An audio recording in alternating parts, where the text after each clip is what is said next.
Assalamualaikum warahmatullahi wabarakatuh. Hai anak-anak, apa kabarnya? Semoga semua dalam keadaan sehat walafiat. Amin.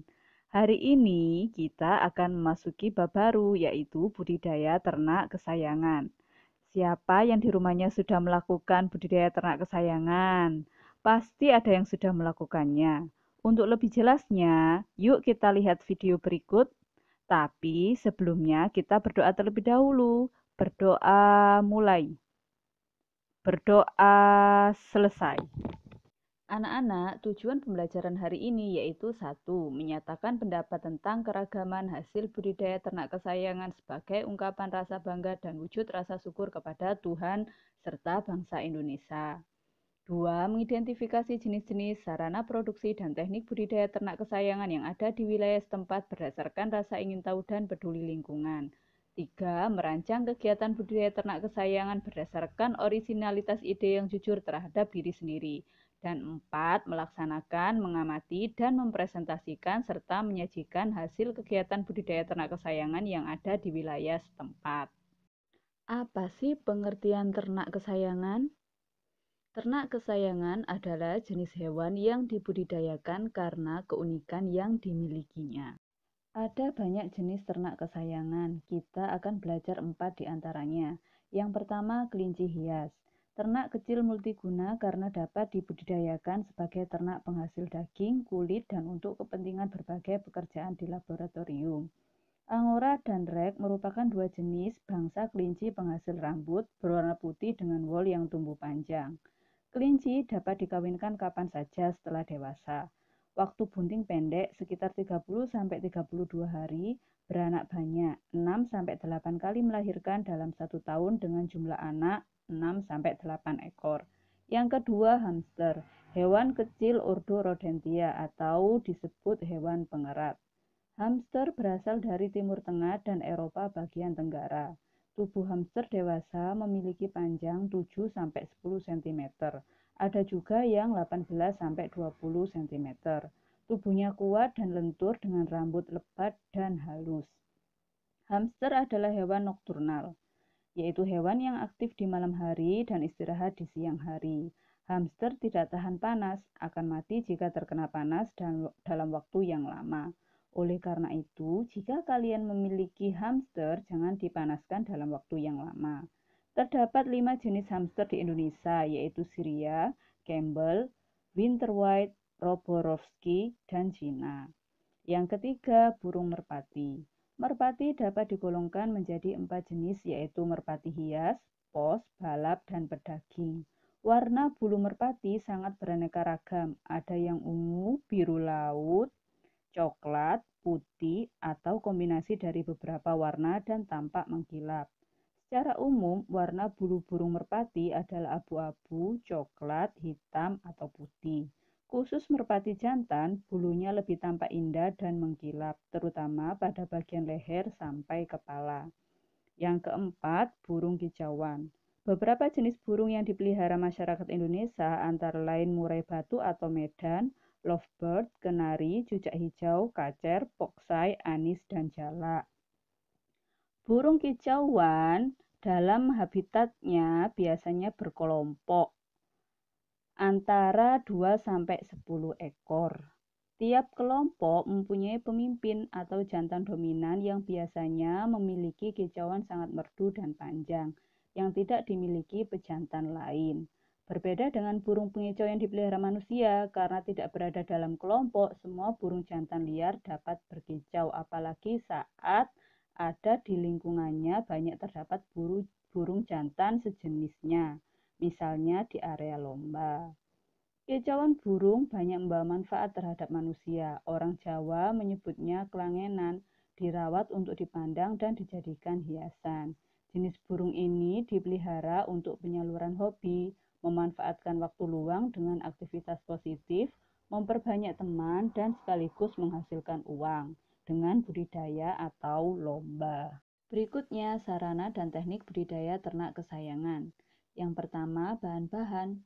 Bahan yang diperlukan dalam sarana budidaya ternak kesayangan antara lain A. Hewan yang akan dipelihara. Secara umum, pemilihan ternak kesayangan yang baik harus memiliki kriteria seperti tubuh tegap, gerakannya gesit dan lincah, bulu halus mengkilap dan tidak rontok, pandangan mata tajam, nafsu makan baik, bagian kaki tidak bengkok. Bibit kelinci yang baik untuk dipelihara hendaknya berumur di atas 35 hari atau sudah berumur 60 hari. Saat di bawah umur 35 hari, anak kelinci masih membutuhkan susu dari induk dan rentan terhadap kematian bibit. Bakalan kenari yang berkualitas baik memiliki ciri antara lain tidak cacat fisik, berkepala besar, mata besar dan terlihat melotot, memiliki paruh yang berpangkal lurus, lebar, panjang, besar dan tebal, lubang hidung dekat dengan mata, sayap yang mengepit dan cengkeraman kuat, leher panjang dan padat, nafsu makan tinggi, lincah dan sering berkicau atau bersuara. B. Pakan. Pakan ternak adalah semua bahan yang diberikan kepada ternak, berupa campuran berbagai macam bahan organik dan anorganik untuk memenuhi kebutuhan zat makanan bagi pertumbuhan, perkembangan, dan reproduksi. Pakan memegang peran penting dalam budidaya ternak kesayangan. Pakan yang diberikan pada ternak kesayangan dapat berasal dari pakan alami dan buatan. Pakan alami berasal dari lingkungan di sekitar, contohnya sayuran, buah-buahan, biji-bijian, serangga, cacing, ulat, jangkrik, dan kurutu. Pakan buatan dibuat dari berbagai campuran bahan baku hewani dan nabati dengan memperhatikan kandungan gizi, sifat, dan jenis ternak yang mengonsumsi pakan tersebut. Pakan buatan umumnya berbentuk pelet. C. Obat-obatan. Kegiatan budidaya kadang mengalami kendala, salah satunya adalah serangan hama dan penyakit yang mengganggu pertumbuhan dan perkembangan budidaya. Obat-obatan dapat diberikan untuk pencegahan maupun penanggulangan hama dan penyakit. Obat yang diberikan bisa jenis alami dan buatan. Obat alami berasal dari ekstrak tumbuhan, misalnya lidah buaya, daun pisang, atau daun pepaya. Sedangkan obat buatan berasal dari zat kimia yang dapat mematikan sumber penyakit. D. Air. Air mempunyai peranan penting dalam budidaya ternak. Air sangat diperlukan untuk melancarkan makanan dalam saluran pencernaan, terlebih lagi terkait dengan produksi susu bagi induk yang sedang menyusui. Pemberian air untuk ternak sebaiknya diberikan ad libitum atau tidak terbatas. Sarana dan teknik budidaya ternak kesayangan berikutnya adalah peralatan, yaitu alat-alat yang diperlukan sebagai sarana budidaya ternak kesayangan, antara lain kandang, tempat makan, tempat minum, sprayer, timbangan, dan pembersih kotoran. Berikutnya teknik budidaya ternak kesayangan. Yang pertama, pemeliharaan kandang. Kandang yang bersih dan nyaman sangat penting dalam budidaya ternak kesayangan. Kandang harus rutin dibersihkan untuk menjaga kelembapannya minimal seminggu sekali. Hal ini penting untuk menghindari tumbuhnya jamur atau bakteri yang tidak diinginkan. Tempat makan, minum, dan lantai kandang yang terdapat dalam kandang juga harus rutin dibersihkan. Yang kedua, pemilihan bibit. Bibit ternak adalah ternak yang mempunyai dan mewariskan sifat unggul serta memenuhi persyaratan tertentu untuk dikembangbiakkan. Pemilihan bibit yang baik merupakan kunci utama keberhasilan budidaya ternak kesayangan. Calon bibit yang baik dapat diketahui dengan melakukan seleksi. Seleksi dapat dilakukan dengan memperhatikan catatan kemampuan produksi setiap individu dan penampilan fisik ternak. Calon yang dipilih adalah yang memiliki bentuk tubuh seimbang dan tidak cacat. Yang ketiga, pemberian pakan. Pakan merupakan faktor utama penentu produktivitas ternak. Pakan yang diberikan kepada ternak berbeda-beda sesuai dengan jenis ternak, umur, dan produktivitas ternak. Pemberian pakan harus memperhatikan jumlah kebutuhan, waktu pemberian, dan cara pemberian pakan. Misalnya, pakan untuk kelinci harus memiliki porsi 80% tumbuhan hijau dan 20% konsentrat. Untuk jenis pakan hijauan, pastikan harus dalam keadaan layu namun tidak busuk. Proses pelayuan berguna untuk mempertinggi serat kasar, juga untuk menghilangkan getah atau racun yang dapat menimbulkan kejang-kejang dan diare. Pakan tambahan atau konsentrat bisa diberikan dalam bentuk pelet atau bekatul yang dicampur dengan sayuran. Yang terakhir atau keempat, pencegahan hama dan penyakit. Kesehatan ternak mutlak diberikan. Kesehatan ternak sangat erat hubungannya dengan tingkat produksi yang berpengaruh pada masalah penghasilan usaha peternakan tersebut. Pada umumnya, pencegahan dan pengendalian hama dan penyakit dilakukan dengan menjaga kebersihan lingkungan kandang, pemberian pakan yang sesuai dan memenuhi gizi, serta penyingkiran sesegera mungkin ternak yang sakit. Sehubungan dengan masalah kesehatan, beberapa hal harus diperhatikan, yaitu lahan yang hendak didirikan kandang harus bebas dari penyakit menular. Kandang harus kuat, aman, nyaman, dan bebas penyakit. Periksa kesehatan ternak yang baru dibeli. Jaga kandang dan lingkungannya agar tidak lembab dan bebas genangan air. Lakukan penyemprotan desinfektan atau penyuci hamaan kandang dan lingkungan sekitarnya, dan lakukan vaksinasi secara teratur. Ada 3 tahapan budidaya ternak kesayangan. Yang pertama, perencanaan. Dalam perencanaan, kita menentukan jenis ternak kesayangan yang akan dibudidayakan, menentukan dan mempersiapkan kandang yang akan digunakan untuk budidaya ternak kesayangan, menentukan jadwal kegiatan budidaya, menyiapkan kebutuhan sarana, alat, dan bahan, serta menentukan tugas individu. Yang kedua, persiapan sarana budidaya. Kita mempersiapkan alat dan bahan untuk budidaya ternak kesayangan. Dan yang ketiga, proses budidaya, yaitu melaksanakan budidaya mulai dari awal sampai dengan panen. Berikut contoh tahapan memelihara hamster. 1. Persiapan alat dan bahan. Alat, kandang hamster, banyak macam kandang hamster.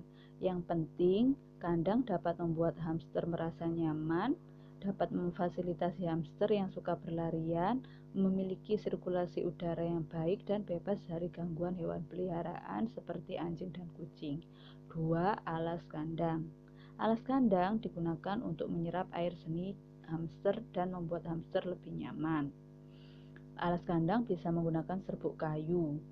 Keuntungan menggunakan serbuk kayu diantaranya berfungsi sebagai alas kandang agar hamster bisa lebih nyaman dan empuk, sebagai penghangat bagi hamster terutama di saat udara sedang dingin, sebagai bahan untuk membuat sarang, sebagai penyerap kelembapan dan sangat berguna untuk menyerap air seni, serta sebagai tempat menaruh bayi hamster. Selain serbuk kayu, zeolit juga bisa digunakan sebagai alas hamster. Campuran zeolit dan serbuk kayu bisa menyerap cairan jauh lebih baik. Yang ketiga, tempat makan dan minum. Yang keempat, mainan. Dan yang kelima, alat kebersihan. Bahan yang pertama, hamster yang akan dipelihara. Yang kedua, pakan. Pakan bisa berupa pelet, kacang hijau, wortel, mentimun, selada, jagung, sawi putih, pepaya, dan apel. Yang ketiga, obat-obatan dan bahan lainnya seperti obat antiparasit, sampo, pewangi, dan pasir mandi. Yang kedua, tahapan memelihara hamster. A. Memilih hamster. Memilih hamster harus melihat kesehatan hamster dan tingkat agresivitas hamster.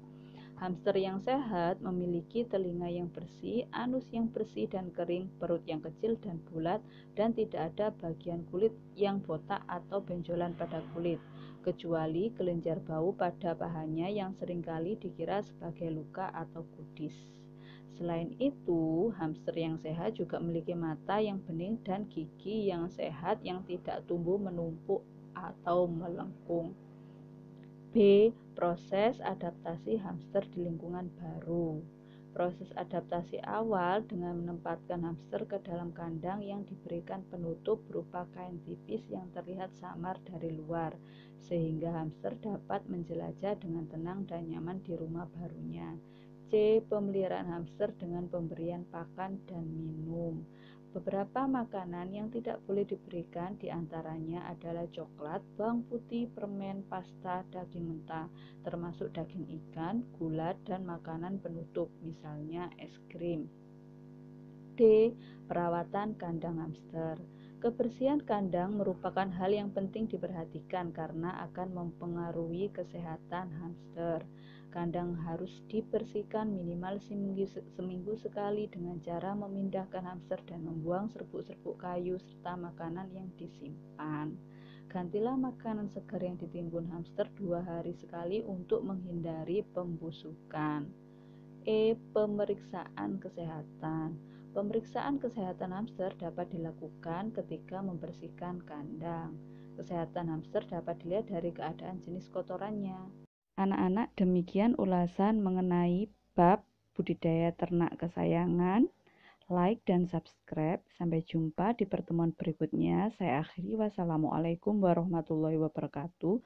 Selamat belajar dan semangat prakarya.